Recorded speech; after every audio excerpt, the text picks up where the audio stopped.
So, John, PKM, what is it? PKM are three letters. That's PKM not is wrong. personal.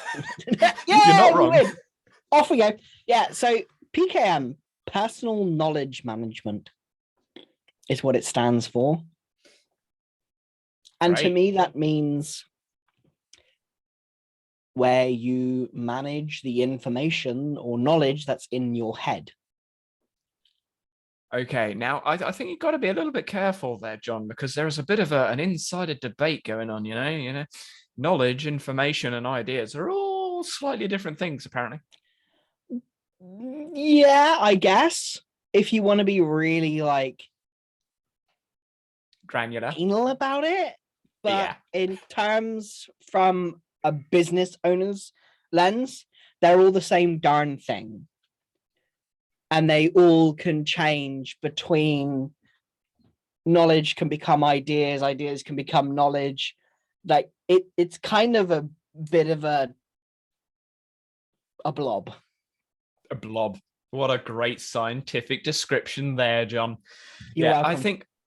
I think inside the PKM space, there are lots of discussions about lots of nuanced topics and lots of ideas and concepts and thoughts and perspectives, essentially. And all of them are, no, you know what? I'm going to rephrase that. Not all of them are useful. I think there are lots of comparisons and lots of discussions that don't really do anything. They're busy work. They don't get anywhere. Information is not knowledge. True. Does that matter? Not really. No. Like you can have that discussion, but unless you're looking at perception and perception action coupling, or perception and action as individual things, information doesn't really matter. And when you're looking at knowledge, well, that's epistemology. What is knowledge? A true justified belief. That also covers the Gettier cases, but not considering the Gettier cases, then you've got true justified belief, but then you need a rationale behind it. You don't need to worry about epistemology when you're managing ideas. It's not relevant. Information, again, not relevant. Forget those conversations. Look at the top level thoughts. What am I going to do with this stuff? I think that is the big risk, especially from like I think most of our audience here are going to be PKMers. They're people who are like in the industry, but industry area, whatever. Cult. But there is the actual problem. It's just I'm gonna say it's just circle jerking, going around, going, oh, this means this, and I think this, and that means that. Nobody effing cares. When it gets down to it, it doesn't matter what you call something, really. As long as you understand what it means for you, that is enough. So you're saying my permanent evergreen atomic notes don't mean anything to people? No, they don't. It's so hilarious. It's what about my Zettelkasten? I love how the first proper episode is us basically going, "You're stupid." That includes us. Oh yeah, absolutely, because we do talk about this stuff too. But if we step back into the people who really need it in my industry, like the business industry, oh my god, it's going to make it so much easier if they knew how to manage their knowledge and whatever knowledge means to them, and just being able to have a space to put it in, to be able to extend what's inside of here, because business owners do everything in here, and to be able to audio take listeners that in their head. Yes they store it all in their brain, and then it's just overwhelming all of the time. And PKM is a perfect way of starting that process of just externalizing what they have and what we have. And that is all that matters. Backlinks, logsig, Roam. It's just stuff. Again, you went real technical there, John. Oh yes, thank you. Yeah, absolutely. It's just stuff, and it doesn't matter in the grand scheme of things. It doesn't really matter. And tools that are seen as any tool can be a personal knowledge management tool. So this is a conversation I had on Twitter, very similar. What the misconception is that PKM is this discrete thing, discrete concept, topic, idea that people are now using or choosing to use. But when you look at where PKM came from, it came from building a second brain from Tiago Forte. And where did building a second brain come from? Well, it came from extended cognition from Andy Clark. So when you get down to it, PKM is extended cognition. Extended cognition is using your fingers to count 1, 2, 3, 4, 5 when you're young. That is PKM. I'm managing my knowledge with my fingers. So anything that helps cognition is PKM. So you could write on a post-it note, write on your hand on a piece of paper. You don't even have to write anything. You could just say something out loud. And that is knowledge management, personal knowledge management, because you're working through your thoughts out loud. Yeah, that's technically embodied cognition, but anyway, that's a whole other conversation. Again, we'll Bruno bin that. But PKM is just using anything that is outside of your biological brain, biological memory. I'm going to stay with that, even though I'm not technically correct, if you believe ED. But hey, we're going to Bruno bin that one as well. So if it's going to Bruno bin that one. Yeah. So if it's not in your biological memory from traditional perspectives, I'll add that bit, then you're using PKM. If it's not managed, then you need to subjectively assess, okay, why isn't it managed? Because management means so many different things to so many different people, because you could have a database with filters and sorts and colors and who knows what else. To me, that's not managed, that's sorted. Yeah. I don't know where stuff is. I'd much rather have an Obsidian database. It's not really a database, but an Obsidian page with tons of links all over the place, because that to me is managed. I can manage that. I know where stuff is, which in my mind is what management is, knowing where to find things. Yeah. If it's in a database, it might be sorted, but I can't find stuff.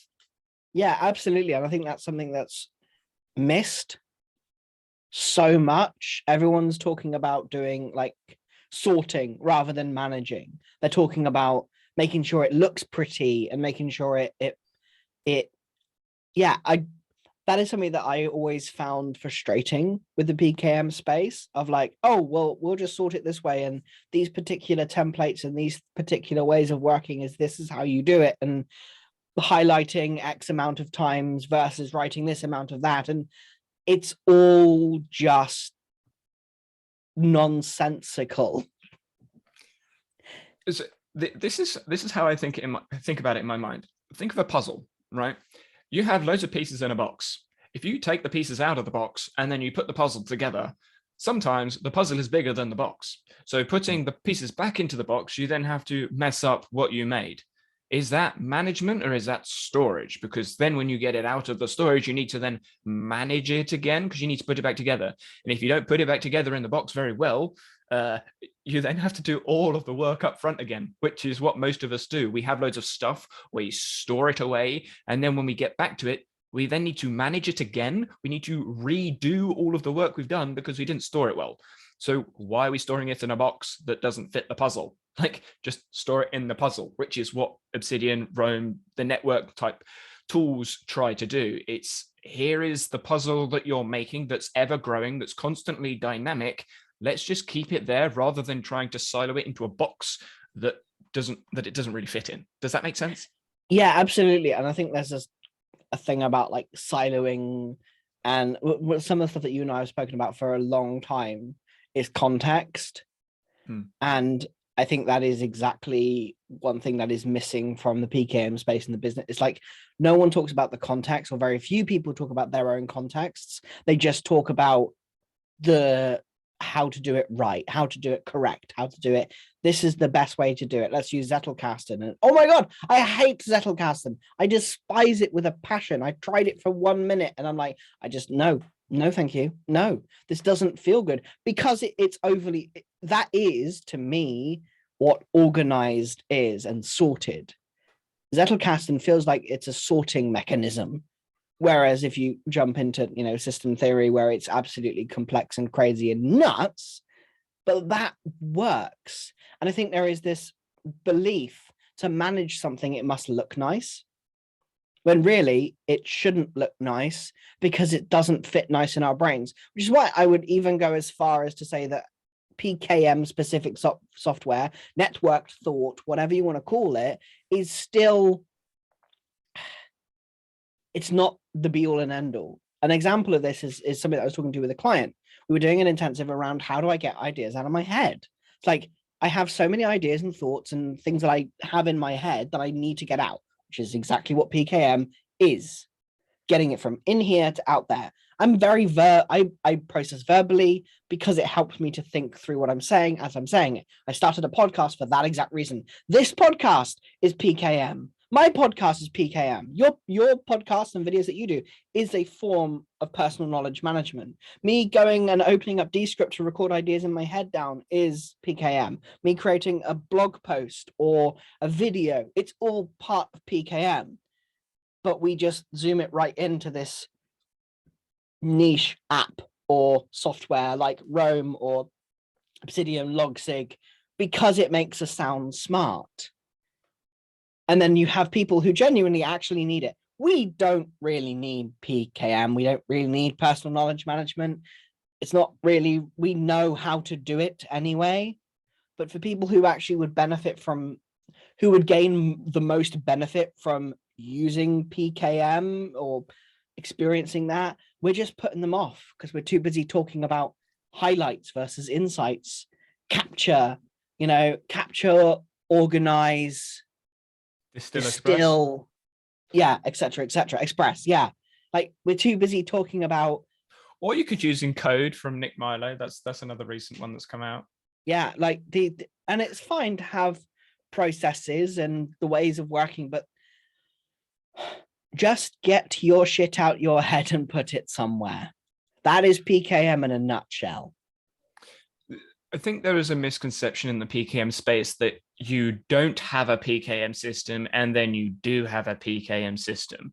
And again, going all the way back to Andy Clark's extended cognition and applying this to systems theory, you don't not have one and then do have one. You always have one. It is a system. Again, systems theory. It is a system that is built. You have always managed knowledge, even when you're young, like skill acquisition, learning to walk, learning to speak. That is you managing knowledge. Knowledge being the information that you are taking from the environment and putting it into something that you can use, essentially. So we're always managing knowledge. What we are then doing, if you take cognitive load theory from Sweller, we're using biological secondary skills, which are things we need, like social and cultural impact factors for. So reading and writing, you wouldn't do it unless you went to school. You just wouldn't do it. So they're biologically secondary skills, but without those skills, you would struggle to live in the world. And we treat PKM as a biological secondary skill because we can't survive in the world without it. Well, we can, and we do. And millions of people do all day, every day, like most people do. But when you get into the first world, I don't want to say business because it's not just business, but any time when you're dealing with written words and other secondary skills such as reading, writing, and consuming information, you need to have a skill that helps you manage those things, which is what PKM is sort of bucketed into. But we all have one. We all have a thing. We all have multiple systems inside PKM. It's not just here's one app. No, it's everything, which is what Tiago tries to teach. And they're building a second brain. It's not one app. It's not one tool. And his recent video with 70 apps, like there's so many different, you could use all of them at once if you really wanted to. It would be very, very hectic. And I can't imagine that being very sustainable, but it would still be a system. And if it works for you, great. Yeah, it's also, I think what is seen as PKM is intentional. It's like the intentionality of it. Like instead of just doing it, I suppose subconsciously, subconscious PKM, it's like taking that and bringing it into the conscious of like, okay, this is where I want to direct it right now. That is what everyone like in the space is doing. It's about being more intentional with PKM, but also you just do it anyway. It's what you're naturally doing. As I am talking, I am unintentionally PKMing. Yeah, as we were recording this podcast, this is slightly more intentional because we're recording it and getting the ideas and etc. It is intentional. I think there's an interesting point to be brought up here. And again, this was triggered on Twitter. It wasn't really followed up for the conversation because threads can get lost. But someone was talking about learning and being intentional about your learning inside of PKM, and trying to create these connections inside tools. And they were arguing for atomic notes. I personally don't like atomic notes, the traditional terminology of it anyway, the traditional meaning behind it, because my notes are like 2,000 words plus. How is that atomic? And I brought up the idea of implicit learning, which is basically learning without awareness. So you're learning, but you don't know that you're learning. Implicit learning happens all of the time. We can't really get away from it. And this is, again, it moves into ecological dynamics and how the environment shapes what you can do, what you can't do, what you see you could do. And we do it when we're young because we don't put awareness on loads of things, but we still learn about it. And there are loads of biases and cognitive biases that are impacted by implicit learning. But PKM doesn't talk about implicit learning ever. It just doesn't exist. You have to make the connection in your head. Why? Why do you have to make the connection? Why do you have to make the backlink? If you're implicitly learning about something and then it comes out in a conversation like this, well, now you have made that connection, but the awareness has come. So you may have implicit learning, i.e. implicit connections. You may have created unconscious connections between your notes in the process of making those notes, but it doesn't come to fruition and you don't grab awareness of those connections until you've discussed the information with someone, whether that is with yourself, because I talk to myself, video journal, or you've expressed it in a blog or an article or a podcast or a video, or just literally just had a conversation with someone and you go, oh yeah, there's that thought, or those light bulb moments. Was that you making the connection then, or is that your implicit learning that had happened when you first experienced the information, but it was subconscious, you didn't grab awareness to it, and then the light bulb moment makes your conscious awareness recognize the connection. And there's two differences inside of conscious and conscientiousness and unconscious thought, but again, we'll Bruno bin that for a second. But implicit learning is something that happens, and PKM space seems to overlook that. I guess AI learning connections can sort of go in there, but I don't see AI as useful for learning because you're not using any mental effort, which cognitive load theory suggests you need to have mental effort for there to be germane load. So AI is going to take it away. I don't see how that's beneficial, but I've gone on lots of different rants. Your thoughts, John? Yeah, I'm reading a book at the moment called Indirect Work, which is really fascinating. It is not something I would ever naturally read. I'm not drawn to it, but one of the experiences I'm having is like just sitting with the book instead of just denying the book and arguing with the book, which I like doing. But there is a concept around the 3 dimensions of reality. And I think it's Bohn, Bohn. I cannot find the information right now because I'm still doing all the notes that are on paper at the moment. But there are like 3 dimensions of reality. I say paper, they're on a Readwise, I was going to say I was about to have a hissy fit. Then I've got to keep up the facade of PKM. Obviously, and there is explicit, implicit, and implicit. There is material existence. Supra. Okay. And I think it's actually implicate, but I keep saying implicit, even though it's probably not that, but whatever.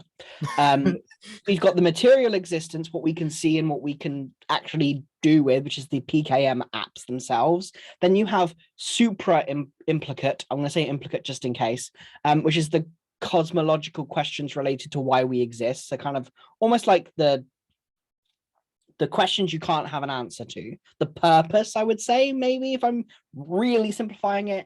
And then you have the implicate, which is related to the invisible dynamics, the hidden variables that affects what gets brought into existence. And what you were talking about there reminded me of that. Like, there are hidden variables that we just don't see. Like, we are learning without even seeing it.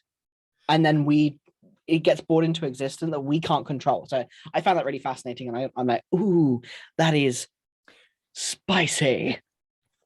So to maybe ground that a little bit, the Dunning-Kruger effect that most people will be familiar with is essentially meta-ignorance. So you're ignorant of your own ignorance, which is I'm not going to go into it because I've done research in it, but essentially it's unknown unknowns. You don't know basically. Yeah. And that's what you're getting to. You don't know, but you could subconsciously be working on it because you don't know what you don't know. So you could be making those connections in your mind unconsciously, and then that light bulb moment is the awareness, basically the light going, hey, you've been doing this in the background, did you recognize this? Which is why that light bulb moment feels so like, oh yeah, duh, which is learning. Like in my mind, that is learning. Like that light being shined on a connection is learning. Yeah, it also links a little bit to goals and why I've always had a problem with them. It depends how you define goals, but yes. Yeah, like the traditional way of defining goals as an end point, as something that's achievable, blah, blah, blah, blah, blah, blah, blah. Closed goals. Closed goals, thank you. Like closed goals have always been a problem for me because it's just like, oh, great, cool, whatever. I don't know what I don't know. What happens is I keep going towards this goal and actually go, oh, wait, what? I don't actually care about that anymore. I thought I did, but I didn't know that I didn't care until I found out. And then does that mean I failed achieving the goal, or am I changing the goal? This could get a little bit confusing, but you could have cared beforehand, but as your understanding increased, the motivation, the direction towards that goal changed. So because you don't know the future, because you can't know the future, you would use the goal to get to a point where you no longer need the goal or no longer want the goal. You can rephrase that if you want, and that's the way goals are supposed to work. Like they're not nobody puts them in that way. It's just like goal setting. It's so dumb.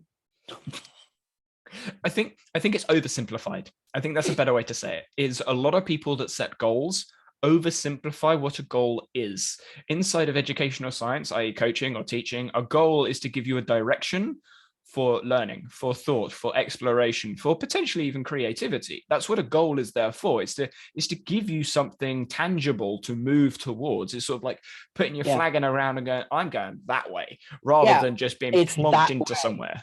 Yeah, not going to a specific place. It's expansive, but often the goals that are set are very like not expansive. Can't think of the right word right now. Think of a race. Like think of a racetrack. Some people can only see 50 meters, so you need to put a flag at 50 meters to say, hey, go in that direction. Some people can see 100 meters, so you put the flag at 100 meters. So the goal, the end line essentially is different, but the track is never ending, and it doesn't necessarily go in one direction either. So you could put a flag post 100 meters straight line in front of you, but getting to that 100-meter line, you may veer off right, and now suddenly, instead of you getting closer, you're actually getting further away from the goal because you're going in a different direction. So you're like, okay, I'm going to pick that flagpole up, move it over there now. And then you realign yourself, and that's what realignment is inside of moving forwards in your goals. Hopefully you're still with me in the imaginary world of Danny. It's dynamic, isn't it? It's like dynamic and indeterminate. It's not, there is not, it's just that way. And that's the way I'm going, and that's where I want to go. That is, it's orientated to like self-management and managing of self and going in a direction depending on what's happening, what across the multiple levels of what we do and how we think and how we work. It's not just one way, it's like this way and this direction. And that's essentially an open goal. And I certainly think there is a place for closed goals. I'm not saying there isn't, because they are very, very useful, and they get the product, they get the end goal, they get to the point. A perfect example is most projects. Projects need closed goals, i.e. a deadline, because I need to work with this client for this amount of time, and this is when they stop working for me, so I need to get this done at this point, blah, blah, blah. That's a closed goal. That makes sense. But most of the targets that knowledge workers and PKMers, can we say PAMers? PKMers. Most of the goals that they're looking for, the closed goals are not that useful unless you're talking about finishing a blog post. But is a blog post ever finished? I don't think so. No, because the conversation's ongoing. So it's an open goal. It's an open target that you just move forwards with, because the notes that I have written and I'm going to call them notes because I don't think that they're articles. People argue with me that they're articles because the 2,000 plus words. I'm like, word count shouldn't make it an article. I think it's what you're trying to do with the thing. And mine are just notes. They're just me noting down ideas. They don't finish. I can't finish it because if something new comes in or something revolutionary is discovered, my note will change and it will evolve. Articles should change and evolve, but typically they don't, unfortunately. Yes. Yeah, very much so. I think that's also a case of just from a business perspective of marketing and the way that marketing is portrayed as the way it's portrayed. And put my teeth back in. The way it's portrayed. I was going to say the same thing. Yeah, it's like there's an end goal with your marketing. There's a place where it ends when really there's not. There is a direction you're going and the conversations you're having, and it develops over time, and it starts from a place of like, what do you care about? Where do you want to take people? What do you want to achieve? Where do you want to go? Like, what do you want to do? And starting with that question is so much easier than trying to create a massive multi-document strategy, which is just overly complicated, convoluted, and it's like, make sure you post 30 pieces of content every single day. Why? I'm not going to do it. It's arbitrary, and I know it's arbitrary. This relates to what I've been researching recently around schools and curriculums and things like that. And a lot of the time, I would imagine everyone listening to this at some point in school has gone, why am I learning this? Like, what is the point? Why do I care about the Pythagoras theorem or whatever? Like, I'm never going to use this. And a lot of the time, I find anyway, in the PKM space or in the marketing space or just in general business spaces, there's information put out that mimics much of the school curriculum. But for whatever reason, adults don't go, what's the point of this? They go, oh, okay, yeah, I'll try that. And I don't know where that shift changes, when it happens, but kids go, nah, I'm not going to do that. I'm going to do something else. Or they get bored, frustrated, and don't focus. And then they get stressed out about an exam. Maybe it's the exams and adults go, oh, I need to revise for the exam. And maybe they're treating a business as an exam. I don't know. This is me spitballing here. But when you see businesses that are successful and they've done something and then they suggest to do something, everyone seems to sort of flock. And I'm someone that doesn't. I'm not a big course taker or follower of things unless there is evidence behind it. I much rather follow a reason rather than emotion, which, I mean, yeah, you could be a little bit like emotionally dull sometimes, I guess you could argue, but I would still much rather follow reason than emotion. But hey, that's me. What are your thoughts on that? Yeah, I recognize emotion plays a role, don't get me wrong, but yeah, I think with regards to moving forwards in all of the business stuff, it's sort of like post 30 times a day or once a day for 30 days or I don't know, consistency, whatever that word means. We could go in the consistency rant. Oh my God, consistent. I hate that word and how that word. I'm consistently inconsistent. like that word is seriously been destroyed and disrupted and ruined by people in business. But that's what I mean. Like with people from the outside looking at the word consistency, child goes, why? What's the point? I mean, yeah, the stereotypical why from children. Why aren't adults doing that? Why do I need to be consistent? And then the reason that's given, is it evidence-based? It's not oh, thanks for the reason, I'll go do that now. Critical analysis, like, is that reason any good? Is that reason actually useful? Does that reason even apply to you? Yeah, that I think rather than good, I think the last point was more like it's not whether it's good or bad, it's whether it applies to you. So right now, on my Instagram, there are 2 of my clients, nearly 3 now, who are posting regularly on Instagram and doing videos. Now, would I suggest that every single person listening right now go on Instagram and start recording videos? No, I wouldn't. And the reason why is because maybe the context isn't right for you. It's about finding the right context and figuring out the why. And no one can really teach you to ask why. it's kind of beaten out of you in school of like, oh, you shouldn't be asking why, you shouldn't question this, you shouldn't do that.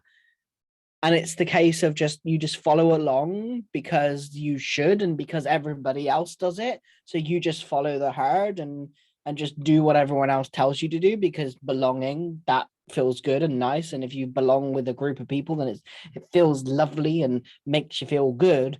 But it's empty. It's lacking something. And then you wonder why people procrastinate and don't have the desire to do things, because they're doing it because they feel like they should, not because they want to. Motivation and willpower is so limited. What you described there is something that myself and my supervisor for the PhD are actually discussing, and he describes it. He was a big Matrix fan, the Matrix, a film, and he describes it as taking the pill. Like when you're in education, when you're learning, there are moments where you take the blue pill or the red pill. And blue pill, you just follow. Red pill, you actually go and explore. And inside learners, there is a journey. We don't know what that journey is. That's basically what my PhD is, trying to figure out what that journey is, because there's so many different stages of learning that don't really cover what journey is. But essentially, there are points where you take the red pill and you go and explore, and then you critique, and then you question, and you ask, or you just take the blue pill and take it for granted. Not enough people take the red pill enough of the time to become, I can't remember the exact term, I think it's harmonious lifelong learners, I think is the term from some guy's book, Paul's book. I can't remember his last name. Paul, I can't remember. I think it's like adult education. It's in andragogy anyway. But it's basically learners that are looking to challenge, critique, synthesize different ideas moving forwards, rather than just accepting things for what they are, because they've taken the blue pill in school and they just follow the route. Most people do that. Some people, probably a lot of us listening on the school, because a lot of us are in PKM, so we're looking to explore and challenge. We've taken the red pill once, maybe more times. I consistently take it, which is why I'm consistently bombarded with questions that I can never answer. Yes, which is why highlights and insights, the ratio is a bit one-sided. Yeah, and I think there's that becoming comfortable with not having certainty. Mm-hmm. I think that is there is no certain, I personally believe that there is no such thing as certainty. Nothing is certain. Nothing is certain. Caveat. I put caveat. Yeah, there is context and caveats, but overall there is very little certainty. Math. It just, yeah, well, okay, fine. In the concepts that I'm bringing forward, I'm not talking about maths. You said everything, so that's why I said caveat. All right, fair enough.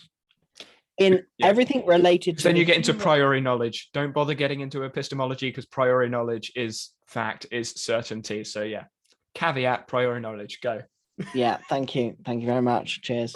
So there is very little certainty in business. I'll be specific. Let's be a bit more. There is no certainty in business, and there isn't really certainty in personal knowledge management.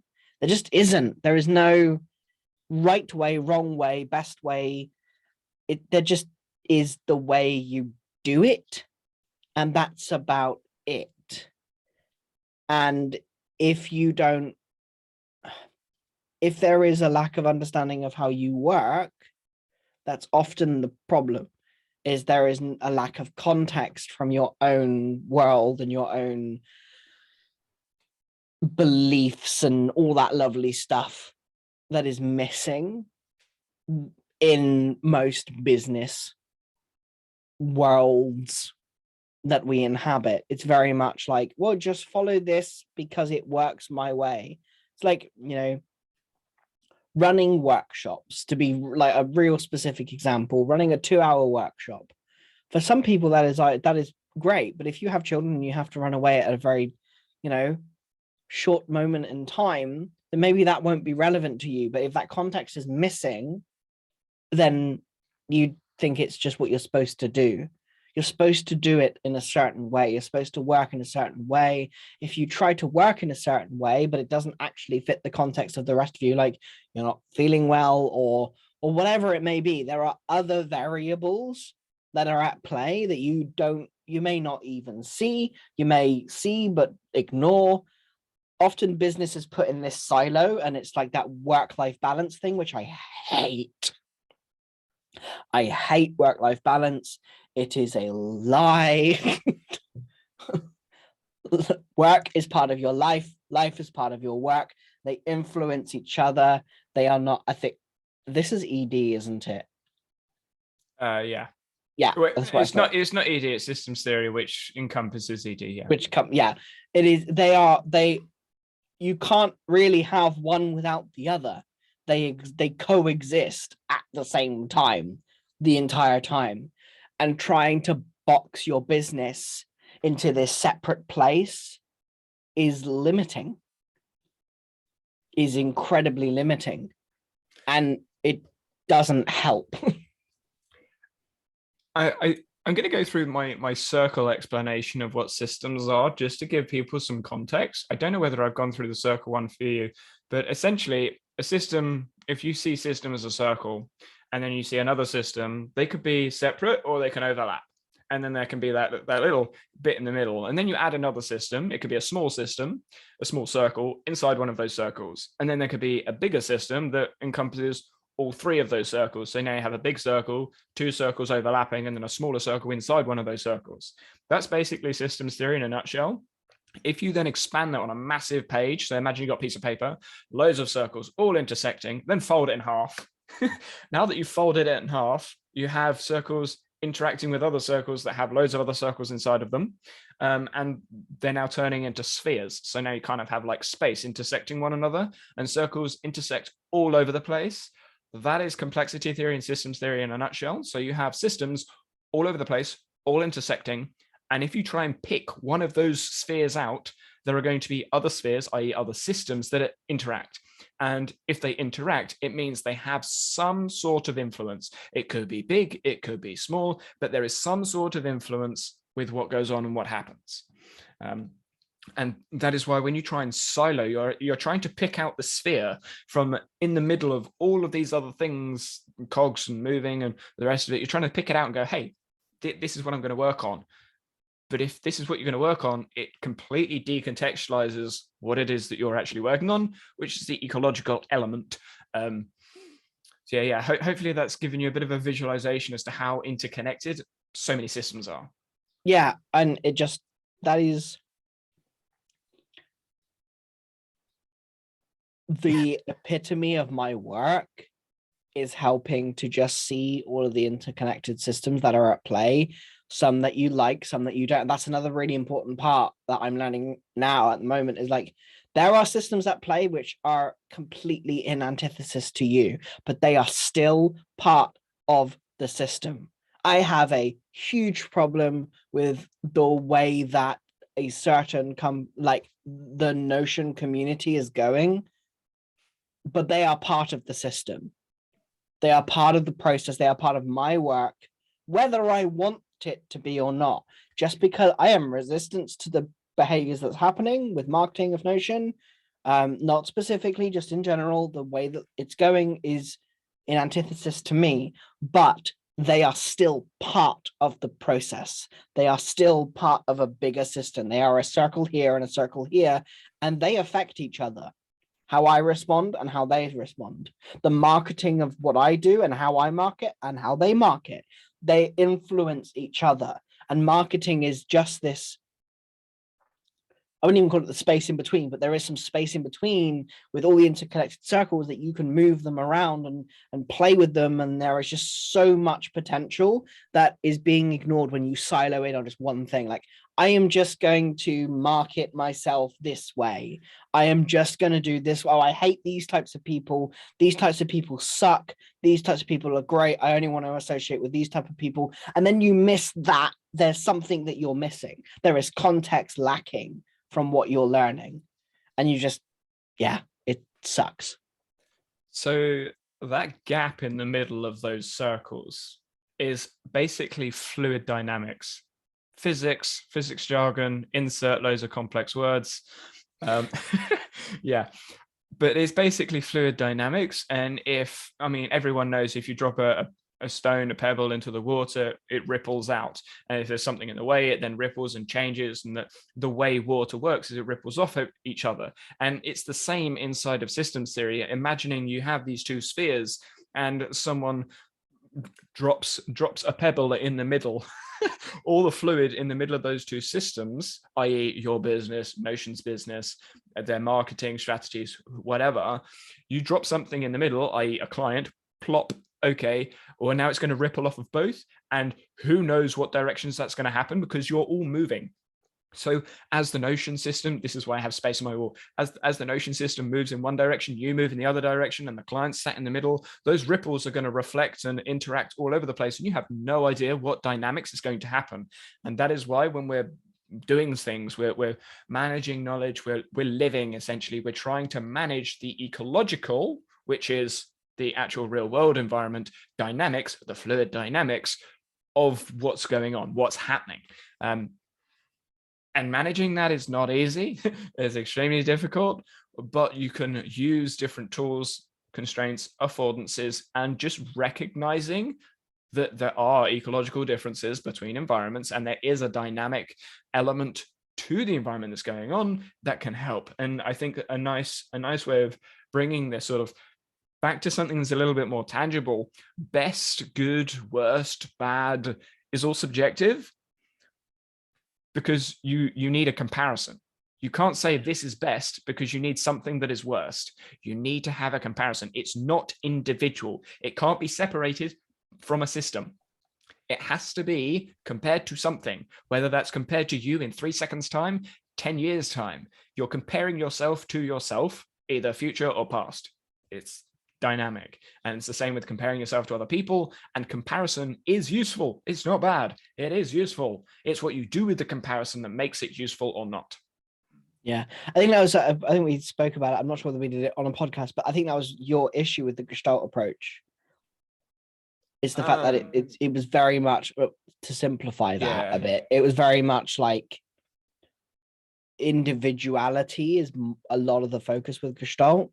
Yeah, it brings out a discrete learning environment and then looks at it from a cycle and then puts it back in, which theoretically works. It's also categorically simple, so it's easy to look at and go, okay, this is the thing that we go through. We go round in the circle, and we constantly go round in the circle, but you're doing it multiple times in a fluid environment, i.e. a dynamic environment. It's constantly changing, which then breaks the circle. Yeah. And creates a new one. Which is, it kind of, sort of. Wow, creates an evolve. Is it a new one? It's not really a new one. It's just, because the circle can continue. It might not even finish in one instance, but it may finish in another instance. Again, it depends how the fluid dynamics of the environment, of the systems that's involved, interacts with the cycle that you're talking about, i.e. the learning experience that you're talking about. Gets very complex. But yeah, Gestalt psychology is still useful, don't get me wrong. It's still beneficial. It still has good tools and protocols that you can use to help you moving forwards, but it isn't always ecologically valid, and there are negatives to using it, which is why you need a practitioner. You can't just have a robot say, hey, do this thing, do this thing, do this thing. It's not procedure, which is where human creativity and human understanding of these theories, of these hypotheses, is useful, which is why you need coaches, therapists, etc. That's what humans do. They can navigate the fluid dynamics far better than robots, which is why AI, in my opinion, is never going to be able to replicate the way that humans work and the way humans think, because AI can't navigate fluid dynamics. They can follow lists and procedures, and they can get pretty close, don't get me wrong. But ecological dynamics, if we believe that that is true, which I do, I don't think AI will ever get there in my lifetime. Yeah, absolutely. Yeah. So I have an interesting question that's just popped up around coaches, consultants, and mentoring, and how they are often seen as separate things. Okay. And you What's can your only question? be one or the other. It's kind of more opening up for discussion, because one of the things that I'm realizing now is how I'm all three, and often what is thought of is you can only be one. You're either a coach, or you're a consultant, or you're a mentor. You can't be all three at once. But I don't actually think that's true, because it depends on the context of who you're talking to and what is needed. If you limit yourself, it becomes difficult.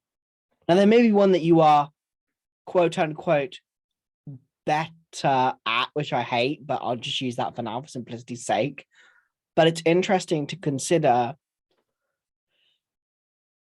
there are so many multiple, let's just say, circles that happen in terms of growing a business or in terms of just living life or whatever you want to call it, that then integrating all three is personally more powerful, and being able to use all three and have at least a basic understanding of the difference and being clear on that, I think that's the important part. But just choosing to be one, I'm super intrigued at your thoughts on what I'm saying, because it just came into my head. So I thought, here you go. Here's me PKMing. There you go. There is a very, very, very, very big and long conversation to be had about conceptualization of coaching, mentoring, teaching, and all of the related professions. The approach that I personally take is that mentoring, coaching, teaching, etc., they are categories that people have put on something. They're labels that we've put on things to make it easier for laymen to digest. That's the way I see it. A teacher does X, Y, Z. A coach does A, B, C. A mentor does 1, 2, 3. It's a label that people use to categorize themselves into groups, into tribes, essentially. But what they are, conceptualizing what a coach is, what a mentor is, what a teacher is not that easy, because there are multiple, as we have discussed, multiple dynamics in each of those things. Taking sports coaching is drastically different from business coaching. Yeah. And I think I shared with you the definition of effective coaching through sport, but when you take that definition and you put it into business, they're extremely applicable. However, the environments that are used, so it's you know what, I'm going to bring it up. I was about to say, bring it up. That'd be good just for context. It would help if I push the right button, wouldn't it? I'm in the wrong vault. That's why it's not coming up. I was like, what's going on there? Yeah, I was in our joint vault rather than my vault. So inside of coaching, sports coaching, the consistent application of integrated professional, interpersonal, intrapersonal knowledge to improve athletes' competence, confidence, connection, and character in specific coaching contexts. Now, that is an entire paper.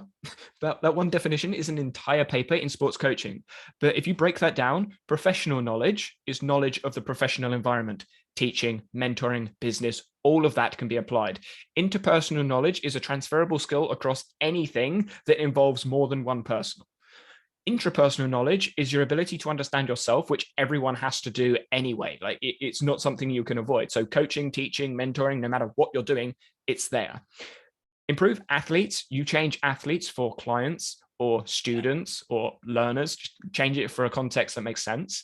Competence. Well, what is their competence in that context? How do you alter their confidence in that context? Connection between, so students, learners, connection between their clients or other people that you're working with or yourself or life in general. Then character, so that's their personality traits, their character traits, their tendencies, their behaviors. How does a coach, teacher, mentor facilitate those? And then in specific coaching context, in specific whatever context. So conceptualizing what coaching is, to me, is a process of facilitating something inside of performance, and performance being context specific. So that's a very overarching broad thing, but I don't think you are a coach or you are a teacher or you are a mentor. I think you are a facilitator of performance. That's where I see it. I'm a facilitator of performance. Oh yeah. That's the simplest way I can categorize all of them together. And at this point in time, it feels that is it. That's what it is to do that, to be a facilitator of performance. that is because essentially that's what everyone is trying to do. They're trying to improve their performance, just performance specific to a context, business performance, marketing performance, blah, blah, blah, blah. Yeah. And it's kind of it's a very holistic view of all of the things versus a specific, like, just do it this way, which leading us right back onto our like topic that we started with today of like, what is PKM? That very much is the facilitation of knowledge and managing knowledge. And what is knowledge? What is the point of knowledge? To improve performance. Yeah. Why do you learn? To improve performance. Yeah. And again, like PKM, I mean, I knew this connection in my head at the start, but I didn't realize we were going to go into coaching. That is intrapersonal knowledge. TRA, personal knowledge, is the ability to reflect and use our own minds to help ourselves move forwards. Intrapersonal knowledge, which is PKM. Like PKM is intrapersonal knowledge, but it also is extended cognition, which moves into interpersonal knowledge because you're working with other people. So this PKM thing is facilitation of performance. Yeah. It's multifaceted as well, which is always good fun. Everything's multifaceted because systems theory. Yeah, but it's very rarely spoken about, which is what I think that is kind of, if we were to define this podcast, it would be that.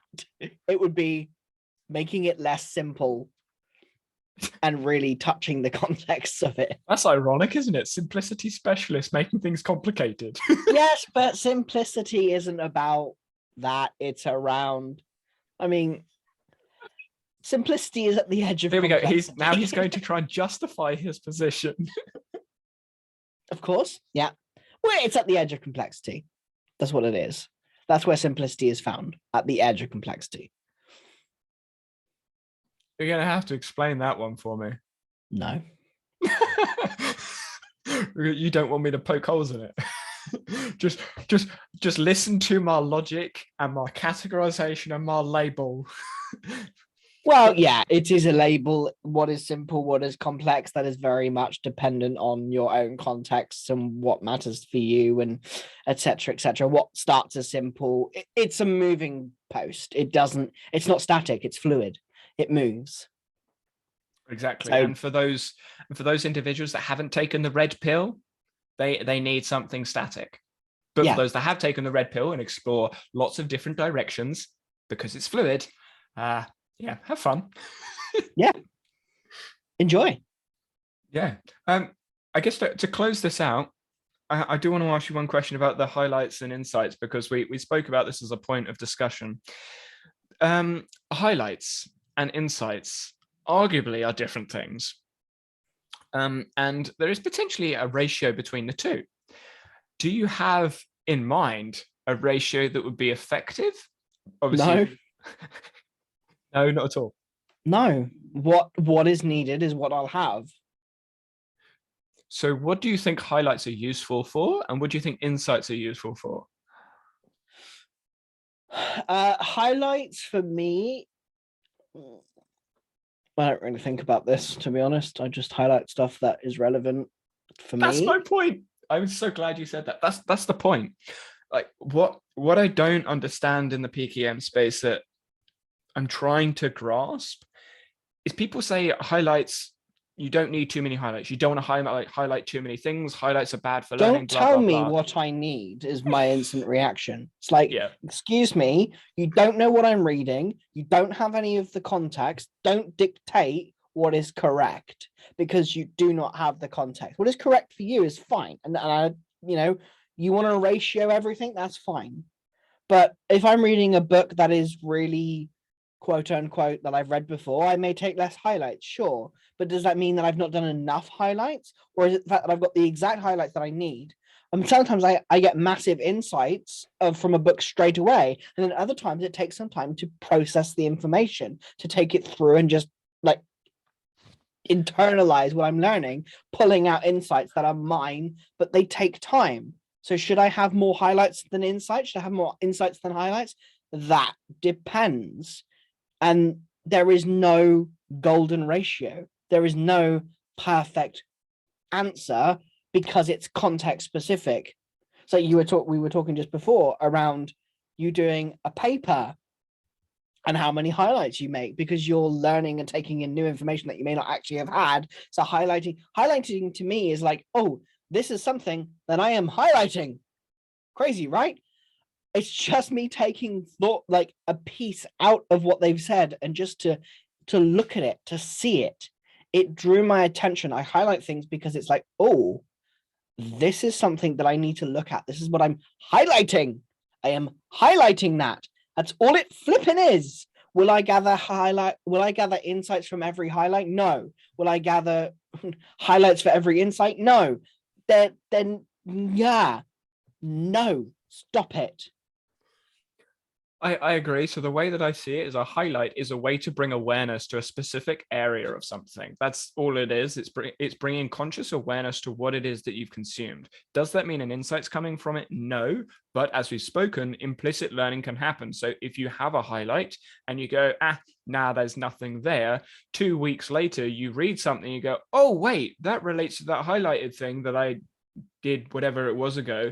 Well, now that highlight you made 2 weeks ago that didn't have an insight now does have an insight. But does that count towards the insight ratio? If it does, then in theory, you should have more insights than highlights because all of the connections that you're making implicitly and explicitly are all going to be connected, which means you're going to have far more insights. Because you can connect everything together because you can say, well, that highlight relates to this thing, that highlight relates to that thing. And if a connection is an insight, which arguably it is, because a connection is deeper understanding of whatever the topic is, then that's an insight because an insight is going, oh, this relates to this.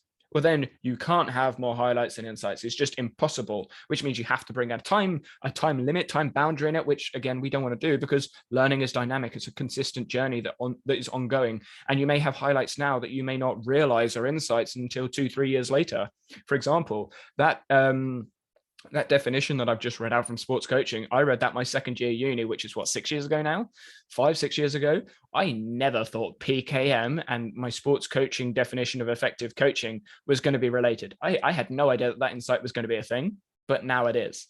That is 6 years, 6 years later. And I'm sure there's examples of people going, oh yeah, that reminds me of when I was 10 and they're like 50. That's an insight. There's quite yes, absolutely. So one of the books that I'm reading, Indirect Work, I didn't get many insights that I could directly pull into my business until all of a sudden. I've made loads of highlights of the book, and in fact, one's pulled my attention right now. Now, I don't know whether this is entirely true and whether Albert Einstein did actually say this, and I haven't looked it up, so whatever. But it's, you can't use an old map to explore a new world. And as you develop that, and you evolve that, it's a completely new world that you're experiencing. And you can't just use your old map to do it because it's different. And this is a concept that I learned about again in sports coaching, map the territory.